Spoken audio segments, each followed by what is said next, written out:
सिङ्गलहरू सिङ्गलहरूको love पर्छ आज love परिहरूको बिहा हुन्छ बिहा भएकोहरूको आज बच्चा स्योर जन्मिन्छ ए जन्मिँदैन बच्चा रोपिन्छ बच्चा रोप्छ आज घर घर बोट बिरुवा रोप्या जस्तो हुन्छ नि नटी दिदीबहिनी कहाँ नटी नटी कि होइन म यता बोलिरहेको छु उहाँहरू सम्झेर हाँसिरहेछ कि दिदीबहिनी आज आफ्नो बुढालाई बच्चा रोप्न दिन्छ म थाहा भइसकेँ के छ त मेरो साफ विचार हामी पनि बनाउने हो भन्नुहोस् होइन हाम्रो मेरो साथ नारी ढोकी सिङ्गल हो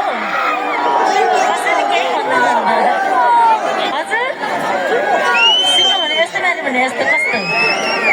सिङ्गलै हो होइन मेरो क्या काखमा बसेर गाउँ क्या हो गीत त्यति नगर फेरि फेरि यस्तो हुँदो रहेछ नि त राजनीति गर्ने मान्छेहरू तरुनीको चक्करमा